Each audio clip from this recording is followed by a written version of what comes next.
मैं हूं प्रदीप कुमार दुबे।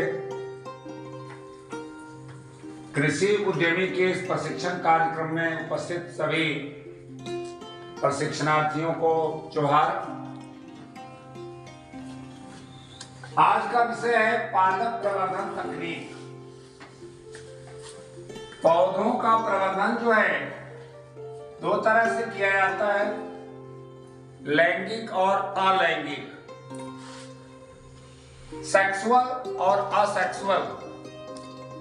लैंगिक प्रवर्धन मुख्यतः बीज द्वारा किया जाता है और असेक्सुअल अलैंगिक प्रजनन, ये जो प्रवर्धन है वो बिना बीज के किया जाता है। इसमें मुख्य रूप से क्यों किया जाता है, इसका उद्देश्य ये है कि कम जगह में अधिक फलन प्राप्त कर लिया जाता है। इस तरह के पौधे रोग मुक्त होते हैं, कम आयु में इनसे फलन प्राप्त होने लगता है और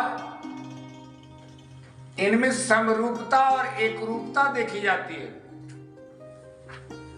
मतलब हूबहू जैसा फल हम पहले से प्राप्त करते थे उस पौधे से, और उसका जब हम कटिंग लगा करके नया पौधा विकसित करते हैं तो उसी प्रकार का फलन हमें प्राप्त होता है, उसी प्रकार का स्वाद प्राप्त होता है, एकरूपता होती है, समरूपता होती है। तो असेक्सुअल में पहला जो है वह कटिंग है।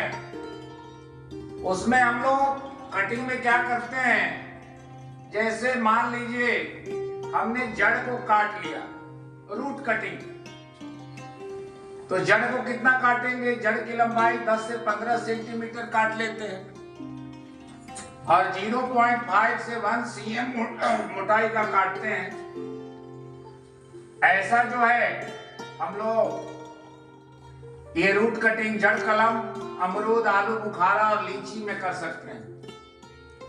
दूसरा जो है रनर्स, ये देखिए जैसे पौधा का भाग है, ये रनर्स इस तरह से बढ़ते जाता है, जड़ पकड़ते जाता है। ये स्ट्रॉबेरी और दूब घास में ऐसा होता है।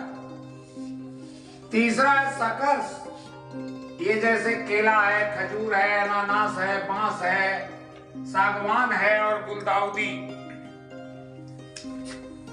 इन पौधों में क्या होता है, जैसे केला है, एक बार आपने फलन प्राप्त कर लिया, फिर वो फल नहीं देगा तो उसको काट करके हम लोग हटा देते हैं और फिर से पौधा जो विकसित होता है तो ये सकस कहलाता है। इसके बाद है सॉफ्ट कटिंग। सॉफ्ट कटिंग जैसे ये पौधा का जो तना है, तना में शाखा, ये जो है इसके अगले भाग को जब हम कट करके नया पौधा लगाते हैं तो सॉफ्ट कटिंग है, शाकीय कलम है। इसमें अमरूद और गुलदाउदी आता है।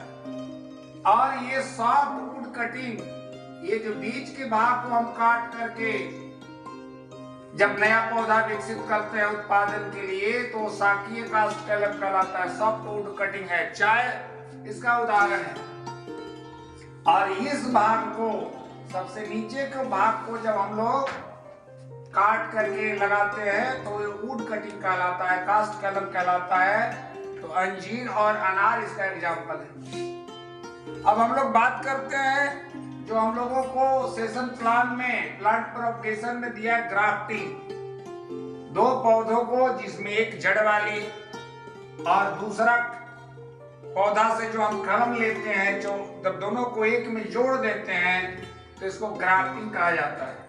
ग्राफ्टिंग करने के लिए जो सामग्री की जरूरत पड़ती है उसमें प्रूनिंग कतरनी, ग्राफ्टिंग चाकू, grafting tape, hydrogen peroxide H2O2 और H2O2 ना मिले तो सैनिटाइजर।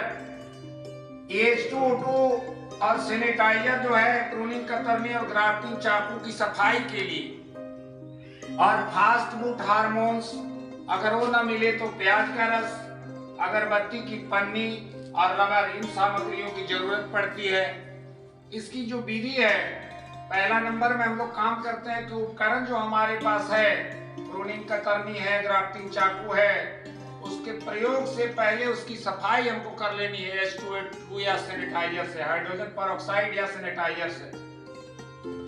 दूसरा है हमको कलम जो काटना है वो 10 से 15 सेंटीमीटर लंबाई का काटना है। मोटाई कितना काटना है, जिस पौधे में कलम बांधना है उसके बराबर की मोटाई। तीसरा हमको कलम में जो काट लिए हैं हम कलम, उसमें V आकार में छाल हटाना है, इस तरह से V आकार में छाल हटाना है। और जड़ पौधों में बीच में चीरा लगाना है। इसके बाद फास्टफूड हार्मोन या प्याज के रस को जो छाल हम हटाए हैं उसमें मरहम के जैसा लगा देना है लेप। इसके बाद कलम बांध देना है। कलम बांध करके ग्राफ्टिंग टेप से एयर टाइट बांध देना है और अगरबत्ती की पन्नी पहनाकर दोनों छोर पर रबर लगा देना है। इसके बाद एक प्रक्रिया है बडिंग का। बडिंग दो प्रकार से किया जाता है। एक पौधा से टी आकार का चीप निकाल करके दूसरे पौधों में टी आकार का छाल हटा करके चीप बांधना है। पौधा में देखे होंगे आंख जैसा जहां से निकलता है, आंख के गहराई में चीरा लगा करके वहां पर बांधना है उस चिप को। इसमें वही सामग्री चाहिए, ग्राफ्टिंग चाकू चाहिए, H2O2 सैनिटाइजर, फास्टफूड हार्मोन, ये सब चाहिए। लेयरिंग अब हम लोग जान लेते हैं। लेयरिंग दो प्रकार का होता है। पौधा का एक भाग जो जमीन को छूता है और मिट्टी में दब करके पोषक तत्व तो प्राप्त करता है और एक नया पौधा के रूप में विकसित हो जाता है। और दूसरा जो लेयरिंग है, पौधा के ऊपरी भाग में हम शाखा में छाल हटा लेते हैं और छाल हटा करके उसमें मिट्टी में पोषक तत्व सहित पोषक तत्व मिला करके, जैसे केचुआ खाद में सब पोषक तत्व है तो मिट्टी में थोड़ा केचुआ खाद मिला दिए और बना दिए लेप जैसा, और तना उसमें जो छाल हटा है उसमें लगा करके और ग्राफ्टिंग टेप से उसको एयर टाइट बांध देते हैं। और इसके बाद जब उसमें जड़ निकल जाता है तो उस भाग को कट करके, इस तरह से कट करके एक नए जगह पर उसको विकसित करते हैं, स्वतंत्र पौधा बना देते हैं। चौथा, अगला जो हमारा प्लांट प्रोपगेशन का मेथड है वो टिश्यू कल्चर, ऊतक संवर्धन। पौधा का कोई विभाग है, जैसे जड़ है, तना है, छाल है, शाखा है, पत्ता है, तो इन सब में से कोई भी भाग को पोषक तत्वों की उपस्थिति में विशेष ढंग से लैब में विकसित करना टिश्यू कल्चर कहलाता है। इसके लिए हमको सामग्री चाहिए, डब्बानुमा, एक बंद डब्बानुमा उपकरण चाहिए, परखनली चाहिए, जिसमें पोषक तत्व सभी है, nitrogen, phosphorus, potassium, calcium, magnesium, sulphur, boron, copper, iron, zinc, manganese, ये जो भी पोषक तत्व हैं, चाहे वो माइक्रोन्यूट्रिएंट्स हो, चाहे मेजर या माइनर न्यूट्रिएंट्स, सब जो है उनकी मौजूदगी हो। इसके बाद हम लोग जो उपकरण है उसको H2O2 या सैनिटाइजर से साफ कर लेते हैं ताकि उसमें कोई वायरस, कोई बैक्टीरिया, फंगस जो है रिमूव हो जाए।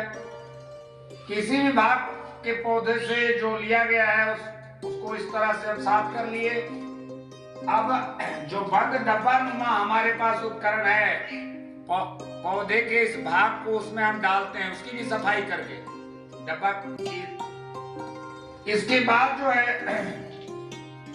वहां पर हम पौधे को विकसित करते हैं। कुछ दिन के बाद ये जो अर्ध विकसित पौधा है उसको हम परखनली में स्थानांतरित कर देते हैं, जहां पर ये पूर्ण रूप से ये पौधा रोपण के लायक विकसित हो जाता है। नए स्थान पर उसको रोपित करके एक नया पौधा हम बना लेते हैं। और इस प्रकार से ये जो हमारा टॉपिक था सेशन प्लान में, प्लांट प्रोपगेशन में ग्राफ्टिंग, बडिंग, लेयरिंग और टिश्यू कल्चर ये कंप्लीट हुआ। बहुत बहुत धन्यवाद। फिर मिलेंगे एक नए और रोचक टॉपिक के साथ।